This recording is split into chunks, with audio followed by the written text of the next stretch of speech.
Ladies and gentlemen, welcome to our wrestling podcast. So, without further ado, the following podcast is scheduled for one fall, and today's topic, the top 5 WCW World Champions.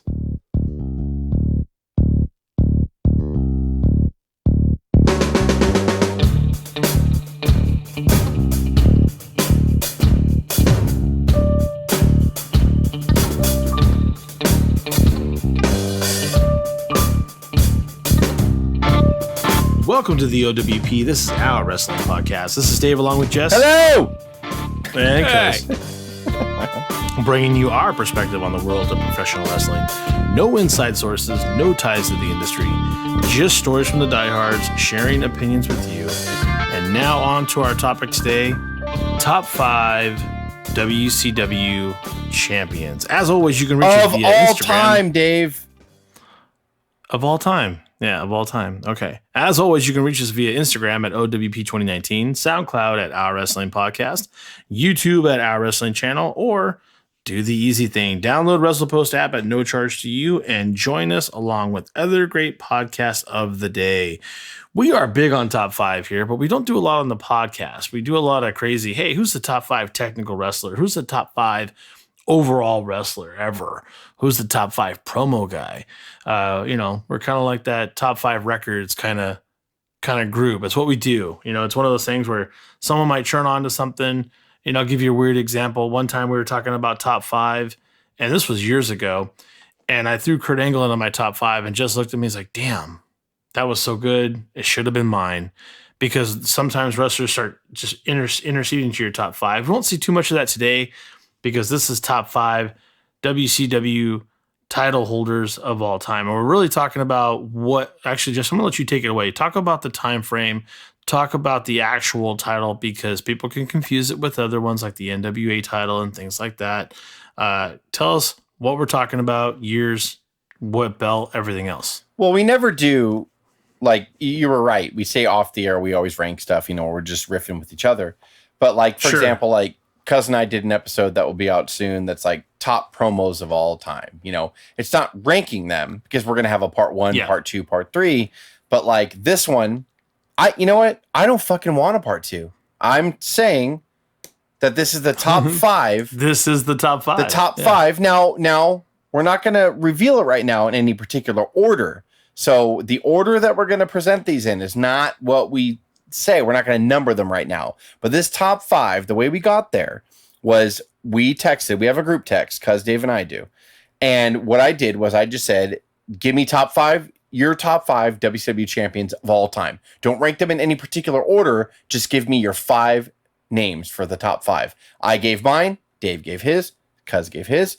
We talked about Hogan's beer can penis, and everything was fine. Just was wrong. So then what we did was, what I did from there was anyone that all 3 of us had in common, they automatically made the list. And then we would go 2 out of 3, whatever. And then that's how we got the top 5. So this is the top 5 of all time, folks. I don't care whatever fucking other list you read or listen to or watch. This is the definitive list. Now, again, to reiterate, we are not going to name them in order right now. At the end of this episode, I will turn to Dave, Cuz, and myself, and we will say, okay, of these 5 people, I'll be like, Dave, go. And Dave will be like, okay, number 5 is this guy, number 4 is this guy. And just to be clear, Jess, also, this is the title from 91 to 2001, yes. The actual WCW title, yes. Not the NWA title that they flaunted exactly for years before. Correct, because even though Turner bought WCW or created WCW in 88, technically that's when it became WCW, but the NWA did not pull away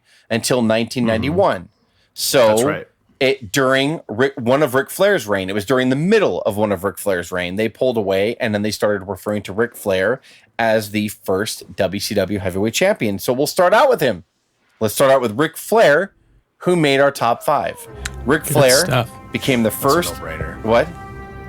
That's just a no-brainer. Well, of course. Ric Flair became the first WCW champion shortly after defeating Sting for the NWA Championship. He beat Sting in a house show in January of 1991. Sting won the title from him in July of 1990, but it was the NWA Championship.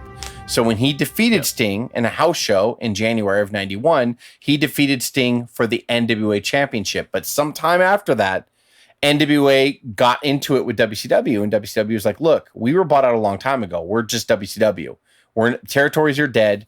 This doesn't make any sense anymore, our relationship. We will, because NWA was getting a little annoyed that WCW was just kind of being like, well, we're going to change the title here. We're going to have this guy beat this guy. And NWA is like, no, we're the governing body. You have to consult us first. No, we don't. You're fucking dead. You're done. So basically that's what happened. So NWA pulled away, and then Ric Flair in the middle of that run became the first ever WCW champion. Many associate Flair with WCW. When you say WCW, a lot of people are like, oh, Flair. And I'm not saying I disagree. I'm just saying that that's what people do. He's an 8-time WCW champion. He has held it, which is the most times that anybody ever held that version of the 1991 to 2001 WCW championship. He held it 8 times. Nobody's held it more. His total reign was 501 days with all 8 reigns together. So he's one of the guys. We're not ranking him right now. What do you guys think of Ric Flair? Dave? Come on, man. I mean, he's the man. I mean, he created a whole other level of wrestling that, it's one of those things, just if you're going to turn the channel, if you're not up for the baby stuff, you're not up for the kitty witties, you want to see something a little darker, something with more chase, something where there's a legitimate heel that runs the place. Flair was it. There was nobody better. And, you got to love Flair because he could turn face and heel on a dime, whatever the company needed, whatever was expected, to a point, until you ask him to cut his hair and call him Spartacus, which I totally understand. But, Flair at the end of the day was like, he is that WCW staple. You would like to think that you would put Sting on that because Sting was the one man that never left. But Flair, ultimately, in my opinion, even had more impact than Sting, and that says a lot, man. That says you just calm your tits right now. We'll get to somebody else on the list. But I know we'll get to it. I'm just saying that you would like to associate that, but you don't. You associate Flair first, even though Flair has come and gone. And he comes and goes, and when he goes, he wins the title twice in WWF too. You're upset? No, I'm not upset about it. I'm just saying, that it's fascinating that he is the face that runs the place, and he was not the staple the entire time. And that says a lot about Ric Flair in general, but come on, man. That's Flair, bro. He's amazing. Because what do you think of Ric Flair's WCW title runs? Well, Flair, I mean, I know, like you said, when you say WCW, people associate Flair. And I, as a kid, I remember him first in WWE, WWF at the time. That's where you first saw him. But then after, when the Monday Night Wars were going on, when he came back with the 4 Horsemen and everything, to me, in my mind, I associate Flair with both. And then I always still remember, I know I didn't watch NWA back then, obviously when I was a little kid, didn't watch it. But now when I think of NWA, just because of, the recent release of NWA Power, and I see that old school look in that studio and the promos that these guys are cutting in this new NWA show, I can't help but always just think of Ric Flair's promos, watching all of Ric Flair's promo videos. And like you said, Jess, he out of everyone on this list, he's held the WCW, this version of the WCW title more. And I want to say, I think other than a few people on here, I think everyone on here has held the title for like more. Well, there's 2 guys. I don't want to say the names.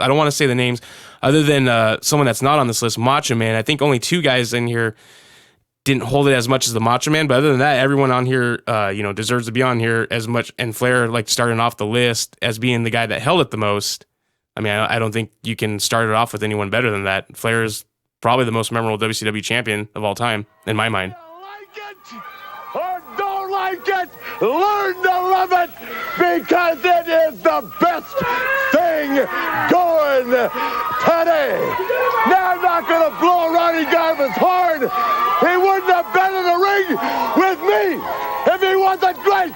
He was a world champion. That says it all. But Ric Flair has been a world champion 5 times. And I promise you this, above all else, I'm going to be more obnoxious, more overbearing, and I'm gonna make you all learn to love it because you'll have. Well, and again, we're not saying Flair's number 1 or number 5 or anything. Well, We're sorry, just to start putting with. his- No, you're right. No, I'm not correcting you. I'm just saying I'm moving on. And this is why we're going to do this. So we're going to reveal he's the first of 5 names, and we will rank them later, what we all think. The second person, since Dave decided to indirectly bash him, is Hulk Hogan, also known as... When did I bash Hogan? When did that You said if people were tired of the kiddie shit from WWF or something like that. And I picked up on your bullshit. I picked up on your bullshit. Okay. So Hulk Hogan is the next name we're going to present.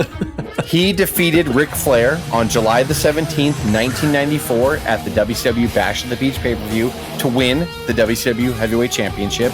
He was the longest title reign for 469 days. Hulk Hogan is the longest reigning WCW champion of all time.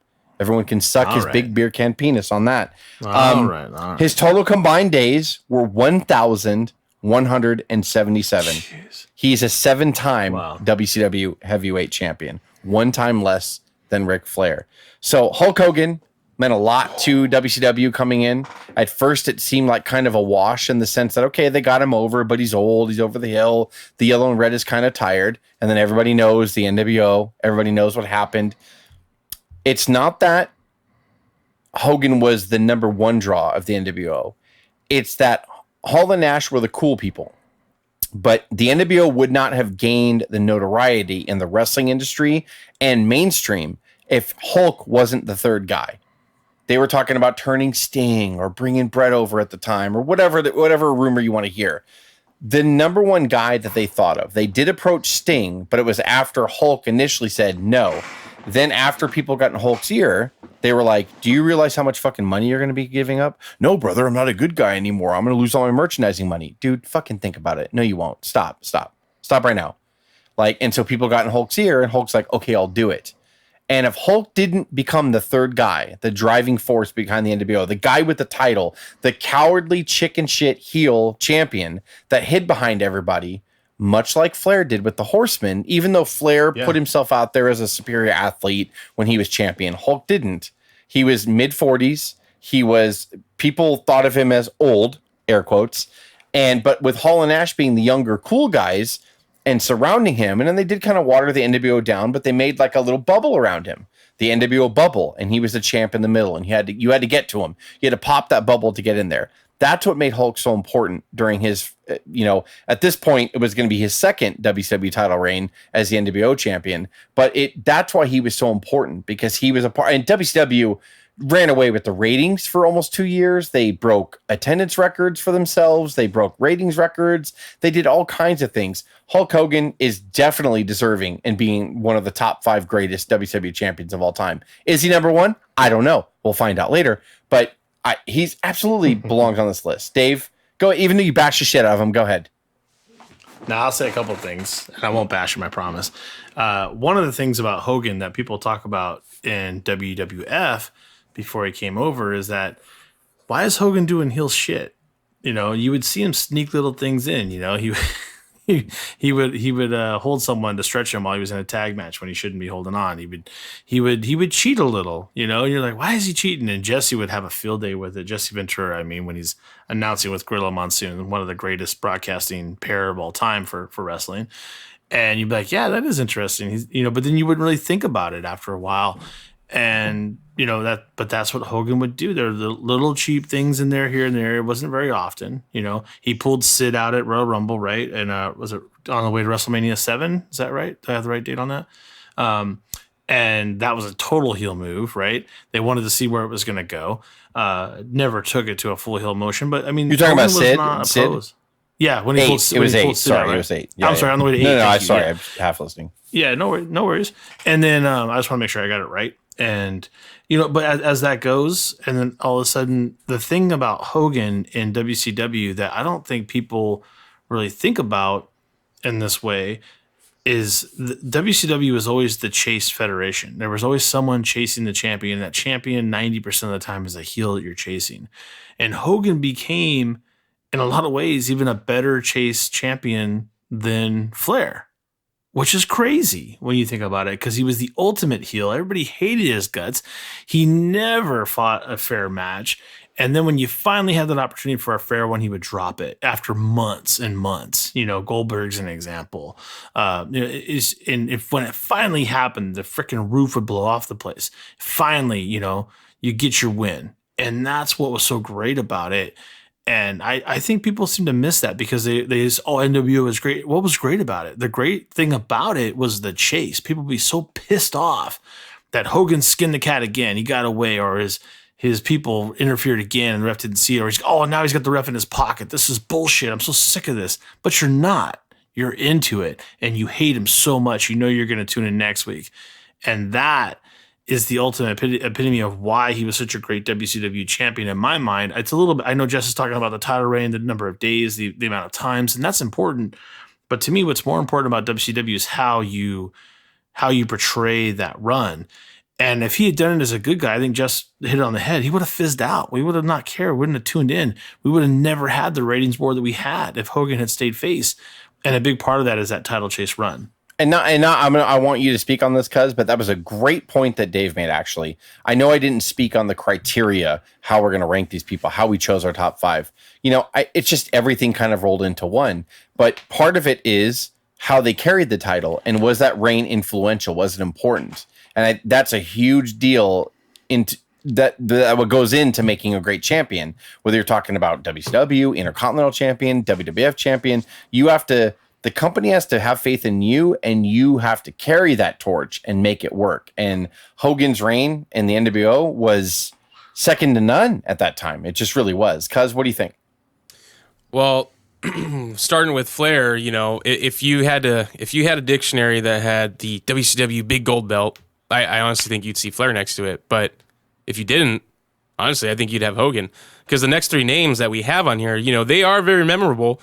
I think two of the 3 are more memorable than one of them, which we'll go over that. I don't want to give away the names, but Hogan definitely, man. Like, I think Hogan, the same thing. I think I would actually have to associate, obviously WWE, that's where he made his name. That's where the big Hulkamania came running wild and everything, but I don't see how you wouldn't be able to associate Hogan with both promotions after his run, with the title in WCW, and especially after the NWO, his NWO title runs.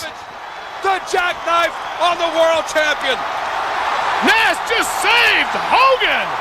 Oh, with Sting and Sid and Nash. Wait a minute. Hogan's on top. 3. We got a new champion of the world. Hollywood Hogan.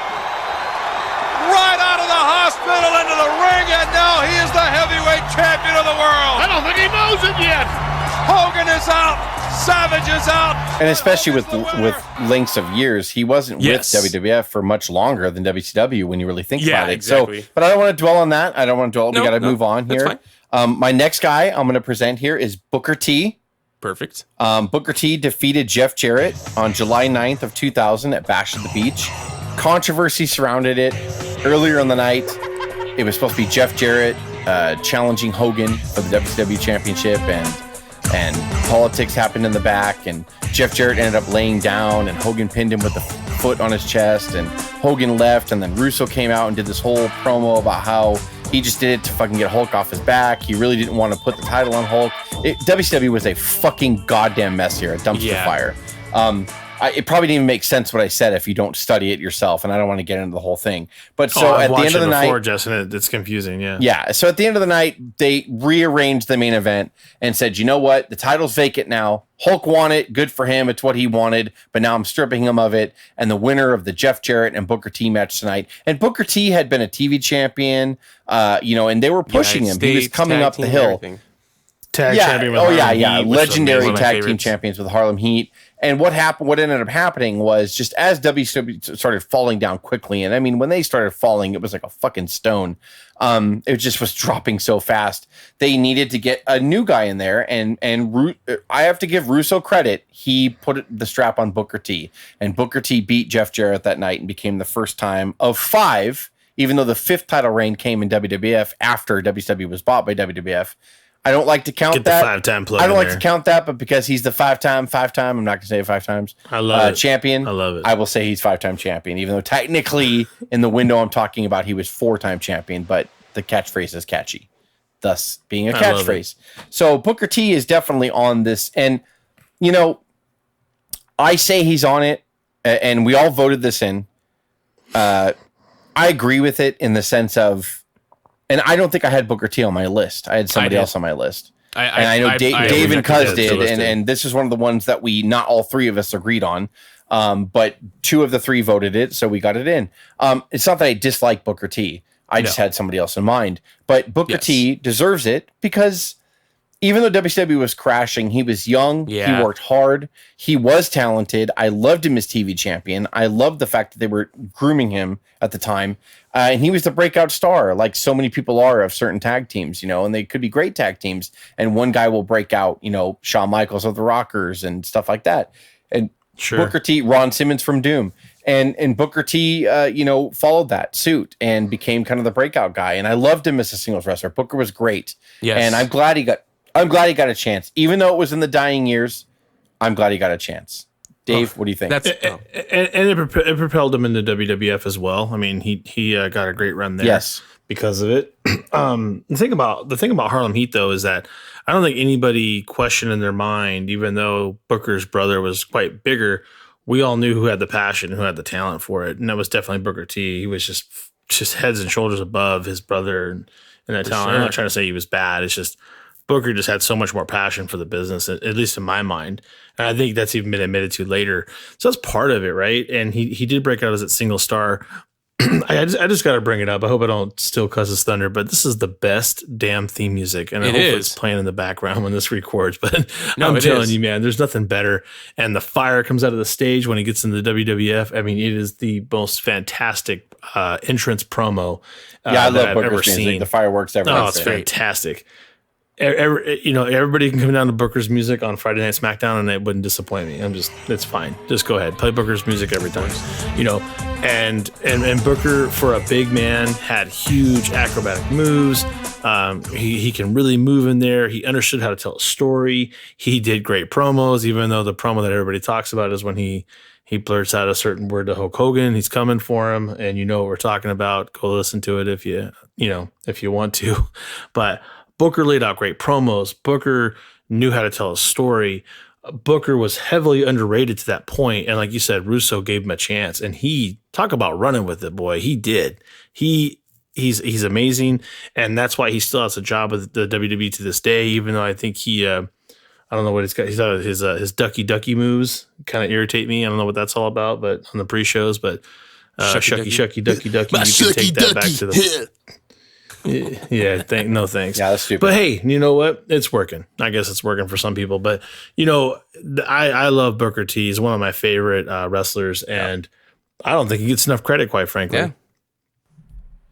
I agree. Well, okay, let's keep the train moving here. What'd you say? No, that's what I was going to say, because when you guys had the list, that's why I kind of question marked it. I was like, Booker T, sucka? Question mark? Because I know when he won it, you know, like you mentioned, WCW was a fucking shit show. It was already a mess. Picks him up, Booker T, lands on his feet, he's got it, Booker! Here it is! Here's one, two, could it be it? Yes, it is! Yes! Booker T! Booker T!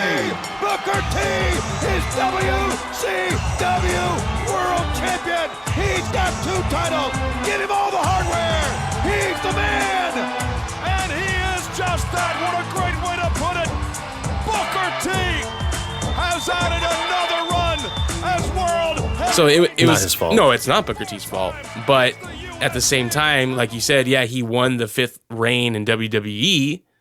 But what does everyone remember now about Booker T? Five-time WCW champion. And out of because we were saying there's a bunch of names that won the title of the WCW title that were like, like that's why I said, does anyone give a shit that Kevin Nash won it? Like, no one gives a shit. But I would say out of the names that are not as memorable as a Hogan or a Flair, Booker T for sure is the best one to pick. And I know you the name that you mentioned, Jess. You know, that's why I was like, should I have mentioned Booker T against that? And especially given the time that Booker T won it, but I think alone. Throw the honorable mention on that, because who was the honorable mention? Well, we'll wait. I know Jess wants to. I'll tell you the two. There was two that came down to it. So let me steamroll on here because I don't want to fall behind. But next, let's present Sting. Everybody knows Sting. Of course. He defeated Lex Luger on February 29th of 1992 at Super Bowl II to win his first WCW championship. But Jess, what were you talking about? He beat Flair, Great American Bash, 1990. That was for the NWA Championship. That was before the NWA pulled apart. So, as much as I want to count that, again, it's very important actually that I draw that line, because my top 5 plays into that fact, is that WCW was already formed at that point. Sting did not win his first WCW title until, like I said, he beat Lex Luger on 92. On February 29th of 92 at Super Bowl II. I said before, and it was an important line that I said, many people associate Flair with WCW when they talk about it. Sting was the face of WCW for years and years because he never left. Right. Flair left. He did not. Mm-hmm. And even when WCW was bought out by WWE, he did not want to come over. He went to TNA for years after that because he wanted to help young guys and he wanted to do that. He just never really felt that Vince was right for him. He didn't, of all things, Sting is such a flamboyant character. Even when he was the Crow, he really was flamboyant, even though he was silent. Sting, the character, spoke volumes. So much charisma. Yeah. And the fact that he would never think that Vince, the king of charisma, the guy who loves charisma, you cannot know how to wrestle for a shit, but I love you if you're fucking charismatic. Like he didn't trust Vince. He didn't want to go over there. So he didn't go over and he went to TNA for another X amount of years. And then finally, way past his prime, he ended up coming into WWE years later, which I'm glad he did. And he got the chance to fight Triple H at WrestleMania 31 in a great match. And, Sting has to be on this list. He never left WCW. He never did. Since he got bought out from the UWF and came over to the NWA and that progressed to WCW, Sting was a Staples point. He was the face. He was the franchise. He was the biggest face in the place. He's a 6-time WCW champion, 250 days total. Sting. Gosh, you think it'd be longer? Yeah. Whether it's and that WCW That's kind of always was that place where the heel runs the show, right? And the face chases. Yeah, you drop it. Even though Bischoff tried to turn it, when you get Hulk, Hulk at first was a face and he held the title for a year. It's ironic that Hulk Hogan, when he broke that record I talked about, when he was the longest WCW champion in history, it was as the yellow and red Hulk. And then he became NWO after that. But Sting was the face of WCW for a long time. He was the franchise. Flair left for a year and a half. And Sting still stayed and never left. And even when the company was bought out, he never left. Or he never went there to that other place, WWF. And I think Sting is great. He's a great representation. I think he's so underrated in the sense that I know he's a Hall of Famer and I know people know who he is, but Sting was so fucking good. And especially when he'd fight Flair or he'd go to Japan or he fought Foley. When him and Foley would talk about their match, Foley was like a lower mid-card guy. And he says in his book, I remember sitting down with Sting when we were going to main event a Clash, I think, at first. And then they ended up main eventing a Beach Blast pay-per-view in 92. He's like, I want to do this to you and I want to throw you on the floor and I want to run you into this or whatever. Then I'm going to fall and I'm going to bash my head on the concrete or whatever. And Sting looked at him to test him and said, you think that I'm going to let you do that to me, a main eventer? And Mick Foley's like, well, I mean, yeah, like I'm trying to tell the story. And Sting was like, yeah, okay, no problem. Because he just wanted to make sure that Foley really was intelligent because Foley was so good at playing this crazy guy. Nobody knew him. And he comes in and he's like, and then I'm going to fucking do this. I'm going to do that. And Sting was like, what makes you think I'm going to do that? I'm the champion. I'm the top guy. Well, I was just kind of hoping that we could tell a story and do good. Yeah, I totally agree with you. And then him and Sting went out there and Sting gave himself to him. And we'll talk about somebody else later, but Sting also gave himself to somebody else and trusted him and he wasn't afraid. Sting was never afraid to put somebody else over because he understood the chase is more valuable here. Right? Yes. Yeah. No, absolutely. I mean, the thing about Sting, going back to I guess loyalty is the only other way to put it. The closest thing to that loyalty is the Undertaker. And even the Undertaker came from, the other guys way back in the day when he became the Undertaker. Nobody is more loyal to a brand, to a company, to a franchise than Sting, and I think I think Sting made the most out of his situation. I don't think anybody is more grounded than Sting when it comes to that. Like you said, why would he not, all that charisma as a character? That's not who Sting is in real life, though. You have to understand that. He's incredibly grounded. He's, way into family. He couldn't be more different in real life. So he's really truly portraying a character, which, a lot of people, their characters tend to fade into each other. I think for a major star, Sting might actually be the most polar opposite of who he's portraying in real life to who he's portraying in the ring. And that's a lot of hard work. And he did it for many years, and he did not stray from WCW, even with all the bullshit, the end of NWO, the Herd years, right? Oh my gosh. Like just stupid stuff. And he stuck it out. And, he definitely became the man, the franchise of what they're trying to do over there, what they did try to do over there. And it's commendable, so it goes a long way with me. Yeah. Cuz, what do you think? Yeah, I mean, other than, in the golden era, you had what? You had Warriors, the Hogan, and the Macho Man for WWE. To me, in WCW, it was Hogan again, Flair, and Sting. But Sting, to me, is the face of it because, like we said, the loyalty. And it's funny. That's why I said it's funny that you said that you mentioned Undertaker, because to me, that WCW's Undertaker was Sting, and it's funny that he made himself Sting you can get to. Exactly. And then of course he reinvents himself as the Crowish Sting, almost an Undertaker-esque vibe to it. So yeah, I mean, Sting is definitely the face of WCW. When you think of the gold belt, like I said before, Flair and Hogan, but if you think of WCW and the face and the franchise, it's definitely Sting, and he definitely deserves to be on this list. He's going up for a third time. Vader will go up one more time. 450 pounds up there, and he slammed him! He slammed him! And he got him! He got him! Ladies and gentlemen, the winner of the match, and now the King of People, Sting!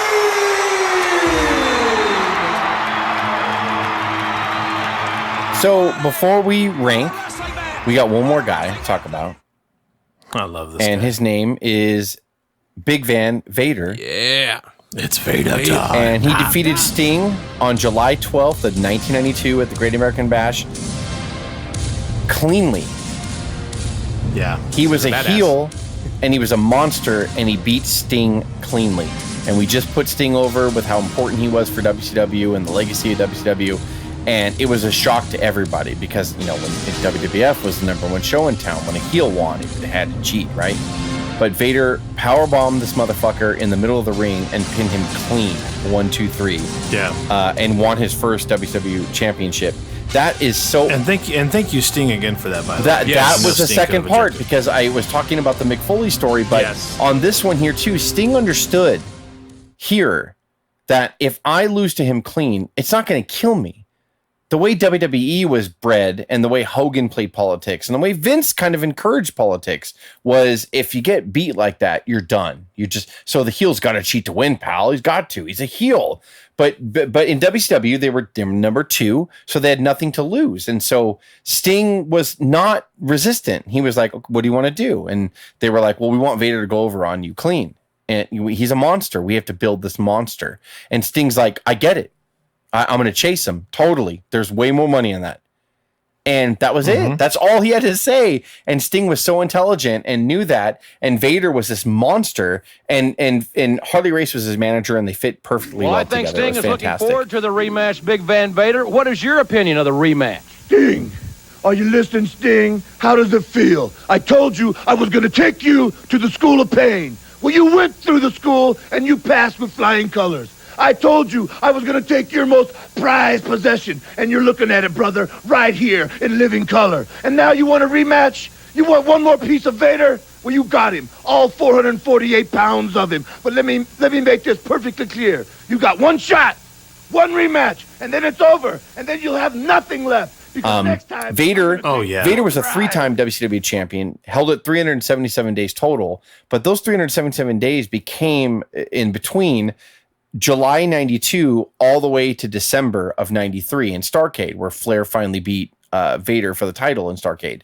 And then unfortunately, Vader never won the title after that. And they went to That was the strap match, right, Jess? No, that was Starrcade main event. Yeah, Hogan. So the strap match was Hogan. Yeah, it was Hogan awful. Vader, And it was yeah. Hogan. Yeah. Oh no, I thought there was a strap match with Flair and Vader. I'm sorry. No. Oh, They were in the same match Flair lost, together, brother. but yeah, it wasn't versus. Oh, got it. So that little time, that year and a half span, Vader held the championship for 377 days. That's a long time in the sense of like for a heel to dominate. And he lost, like you say, he lost it to Ron Simmons in a good surprising moment. But then when he beat Simmons, guess what? He beat him clean. And then they did the title back and forth, like they did a tour of London in 93, early 93, and Sting won it one night and then Vader won it back the next night or something, or 2 nights later or whatever. They did. WWE was in this whole fucking bullshit mode of let's change it on house shows, then brag about it on the TV to get people interested to go to house shows, which never works. But that happened there too. So Vader, he lost it there and then won it back. But again, when he beat Sting back, guess what? Beat him clean. Never cheated, beat him clean. And Vader was always about that. He beat faces clean. He's the monster. Look at him. Look at the fucking guy. He knew his character well. He was intimidating as shit. He was like the Brock Lesnar of that time in the sense of you were just like looking at him going, I don't want to fuck with that guy. Like I know this shit's fake, but he could probably fucking really kill me. He would do amazing moves. He'd put the guy in the fucking corner and forearm him to death. And he made it look really good because for the most part, he fucking really hit him. And like, he just did crazy shit, like choke slams, power bombs. Like Vader was the Vader bomb bouncing off the second turnbuckle and then doing a backsplash. Like, and the moonsault, this motherfucker moonsaulted off the top rope. It's awesome. Vader was incredible to watch. And he did it clean as a heel. And that's so important because during a period of WCW where they were struggling, and when he first won the title, it was during the Bill Watts era. It was just like, we Sting is fine and he draws money, but for some reason in WCW, it always worked backwards. Vince is the master at making faces work, but WCW was always good at having a heel champion and the face chase.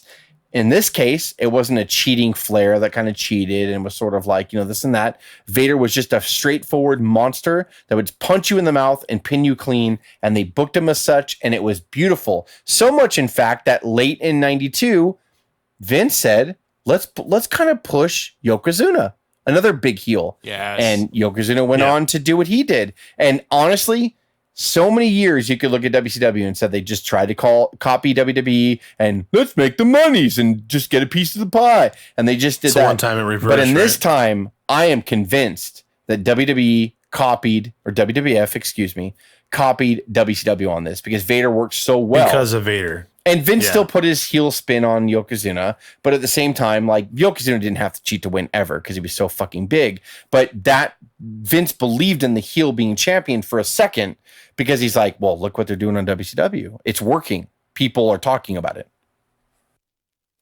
Yeah, absolutely. I mean, at this time, and Vader is pushing between 350 and 400 pounds at any given moment, just to give you a perspective.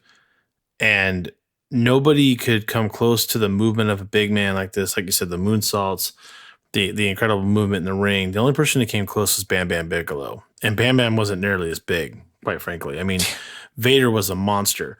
And Vader would come down in his gear and take the gear off, and then it would shoot remember the white, almost looks like fire. Yeah, it was like fire extinguisher steam coming or out of it. something. Yeah. Oh man, that whole thing was incredible. I mean, Vader was the only guy that can be like, I'm going to be here, but then I'm going to go to Japan too. I'm going to do my thing. Now I'm going to make some money here because he was a monster. He's like that Andre of that time, but he was better. I mean, and that's hard to say because Andre was great, but Andre couldn't do moonsaults. Andre wasn't punching people with big ham hocks and punching through them and making things just look obliterating in the ring.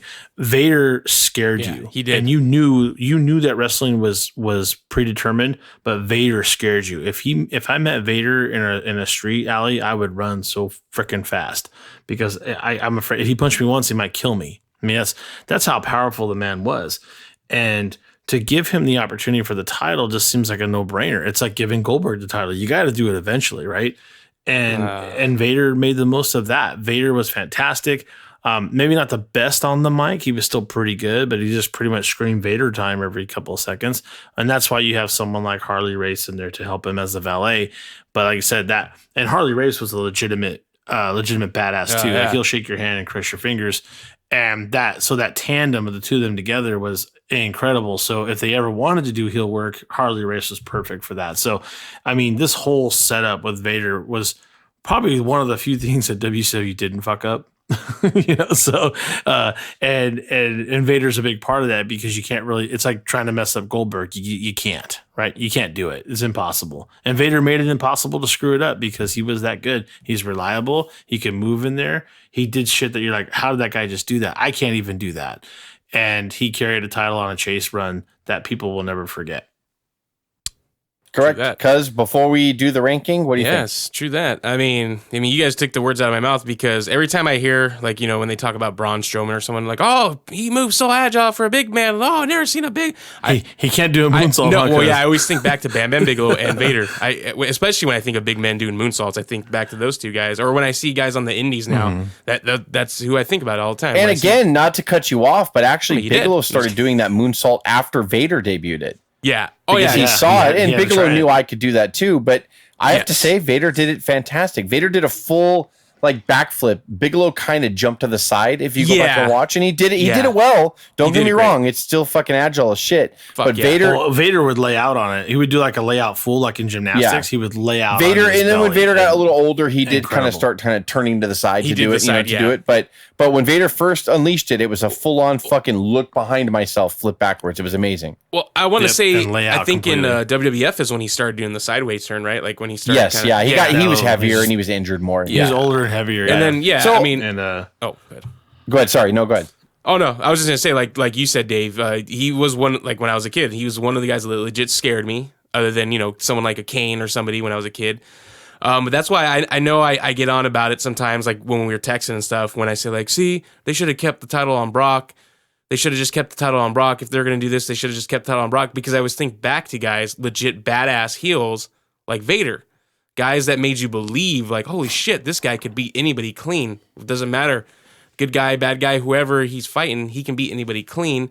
And Vader, I think Vader's kind of underrated as far as being not iconic, but being out there. There's a video game back in the day that I played, I want to say like 95, 96. It's called Saturday Night Slam Masters. No one really knows about that video game. But you know who they had in there? Inspired by Big Van Vader. Vader. Came out with that fucking big badass black, that fucking Darth Vader-esque fucking mask with the fucking smoke coming out. And then obviously, he was in Boy Meets World. He played the father of the kid that was on the wrestling team there. So I think he's very underrated from that. I think a lot of people forget that, the Brock Lesnar's of today. I mean, I think the blueprint was made by the guys like Vader back then. Legit badasses. I mean, do you guys remember the fucking promo from Iraq on the news channel? Yes, so that was great. He legitimately got detained too. Yes, great. Vader's a fucking badass. So I don't think he gets enough credit. Okay, on that, I'm not trying to cut you off. I just know that we got some important business to take care of. We do. Now we've named the 5 people. The title or the topic is top 5. So we got to rank them. 5, 4, 3, 2, 1. We got to do it. So of these 5, we all agreed on these 5, but the 3 of us have not agreed on our ultimate list here, the final list. Dave, do you want to go first? Give me your number 5. Give me your number 5, your 4, your 3, your 2, your 1, and just a brief, quick description on why you think that they're ranked there. Who's your number 5? My number 5 is Booker. Okay.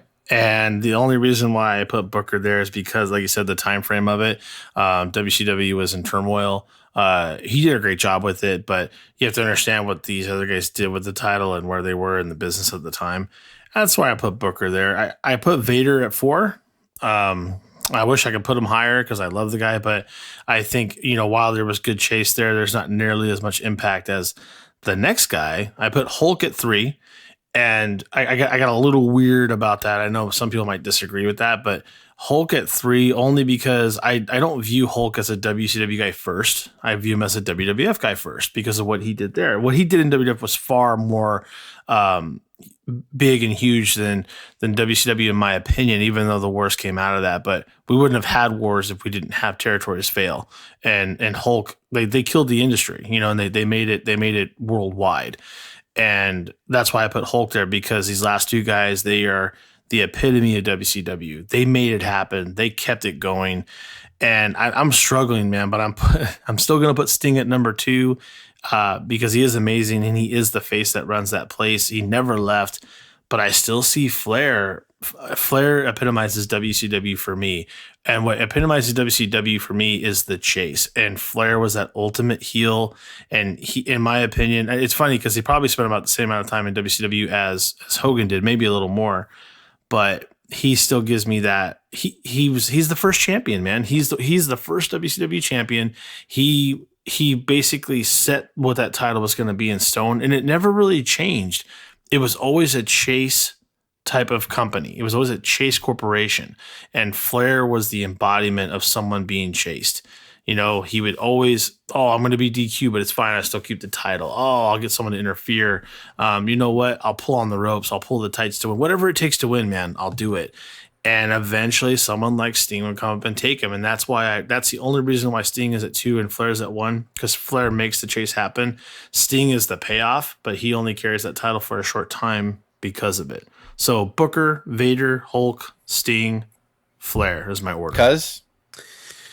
Well, it's going to be somewhat similar to Dave's. Booker T and Vader, the same reasons. Booker T, the reason because he's going to be number 5. The reason being because it was basically the title was in hot potato mode, right? I mean, the WCW was shit, and his 5th run, like we mentioned, was in WWE. But he's got to be on there because everyone remembers five-time WCW champion. So that's why I'm going to put him number 5. Vader, just because he was such a badass, and he was still a decker. Like, he didn't win, the big one in WWE, but when you think of his stuff in Japan and then in WCW, his matches with Sting, and just a badass heel, I got to put him at number 4. This is where it gets tough for me. Like, I actually have a hard time with this one. Honestly, I'll explain. Flair, I think I would actually have to put him number 3 because even though the most... Wow. I know. Well, I'll explain why. With the top 2. Yeah, no worries. Flair, I mean, I feel like in general, he just loves wrestling in general, regardless of the company he's with. And even though he won it the most as far as WCW titles go, and, we all associate the WCW title with Flair, but I got to go Hogan number 2 because Hogan, I mean, come on, man. When he was in the NWO, Hollywood Hogan, I mean, you can't say WCW was more on fire than during that time. And then why I go to Sting number 1 is because, like we said, loyalty. He's the guy that, ride or die, WCW. He didn't win it as much as Hogan or Flair, but that loyalty, man, he was their Undertaker. And I mean, some people will argue maybe the Undertaker is the greatest WWE wrestler of all time. So it's like, I think that's why I had to go with Sting because he stayed with WCW no matter what. He was not going to go anywhere, and he stayed with them until they died. And, Hogan, like I said, number 2, he has to be there. I think he has to be above Flair because of his impact on WCW and, just how much on fire WCW was because of the NWO angle, but because of Hogan turning heel too. So that's what's interesting about that is you put Hogan over Flair there, but you voted Flair was better than Hulk overall in our Hulk v. Flair episode. I did, just saying. But we're talking specifically. Allow me to expose you as a hypocrite. That's why I'm glad he sent that. No, it's funny because when we voted on the top 5 here, we're not voted, but we text voted kind of what we did. Sure. Of course, some of them are going to be the same because there's only 3 of us, but it is interesting because our final top 5s are similar, and I never thought I would agree with this person, or I never not agree, but I never thought it would just pan out this way. So number 5, I say Booker T. I think all 3 of us said the same thing. Same thing. And not because I don't like Booker T. WCW was a dumpster fire, but I'm just glad he was the new blood that came out of it, and he transitioned over to WWE, and because of that, he was smart enough to do 5-time for himself to get himself over. And of course, he was the WCW champion when WCW ended / he bridged over to WWF. So I understand that, but Booker T did work his ass off the last year of WCW, and he deserved it. And whether it was during a boom period or not, I'm glad that he made this list. My number 4 is Vader, just like both of you. For the same reasons. You know, he was a heel that beat people clean. He mowed through people. He was awesome. He was agile. He earned every bit of it. He was at this flux part in WCW's history where they didn't know what the fuck was up or down. And they just decided to say, let's just make this heel dominate. And he was awesome in doing it. Number 3, I just like Cuz, is Flair. I think a lot of people will be like, what the fuck? How can Flair not be number 1? Well, you associate his NWA legacy. We defined purposely the disconnect from that. If you talk about his NWA legacy, I don't think there's anybody else that could be number 1 than Flair if you blend that together. But no, from 91, Flair left the company. He was fired / quit. He left the company. Yeah. Flair didn't come back until 93 and didn't beat Vader until December of 93. And then he lost to Hulk in 94 at Bash at the Beach. And then Flair didn't win the title for a long time after that. So I'm not saying reigns matter, but at the same time, like Flair's reign painfully was a transitional one for Hulk to come in and take it from him. So to me, if you do not include his NWA legacy, which we are not here, he's number 3. Clearly, I'm not disputing anybody who said he's not number 3, but to me, clearly he's number 3. He's not number 1 or number 2. Number 2 is Hogan, because I had a hard time. I could have said Hulk was the number 1, and I don't know if anybody can dispute me on that. And again, it's funny that Dave made the comment about, Cuz said Flair was over Hogan in our Hogan vs. Flair episode. I chose Hogan, and to me, like I'm not ranking him number 1 because I have a good reason for it, but he's the best in WWF and WCW. He was part of the only period that WCW was number 1, and I don't know how you don't rank him as the greatest of all time. I really don't. Like, but I get people say Flair, people say other people, and people say Austin. But I mean, like he was during the period that Austin was on top, so was Hulk. And that's true. It's hard. The NWO reign was really hard. And I explained earlier as to why I thought Hulk was the key to that triangle, him, Hall, and Nash working. And number 1 is Sting, because Sting was, like you guys both said, you guys said it perfectly. He was the face of WCW for years and never left. And he was the guy when the NWO was cool as shit and nobody booed Hall and Nash. Hulk got some boos here because Hulk played the heel up really well. And Hulk, I think, kind of knew, like, I'm older. People are going to boo me anyway. They're sort of sick of Hulk anyway. But Hulk knew I'm going to get the boos no matter what. And he really played up the whole heel thing. Hall and Nash were cool as shit, though. So when Hall and Nash came out there, the place cheered them. It was really hard for a face to get over on the NWO at the time, except for Sting.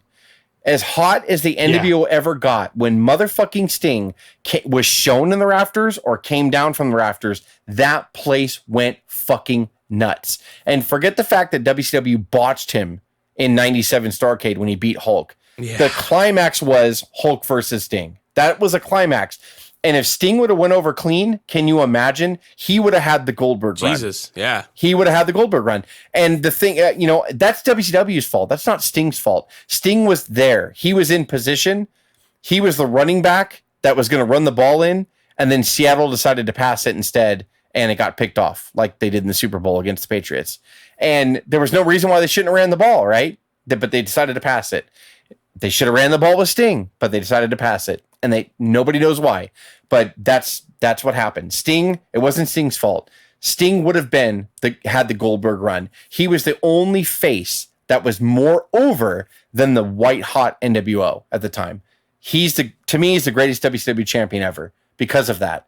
Because even though he wasn't champion when he was rising as the Crow, his titles beforehand made sense. He bowed down for people like Vader. He understood the business. I think that's really important. And I think that's what WCW always was against WWF. Whereas WWF was flashy and they were about the big guys and the characters, WCW was about the athletes and just, if this guy dominates, this guy dominates. He's our guy. He's the guy. And Sting for a long time was the guy. That's what I feel.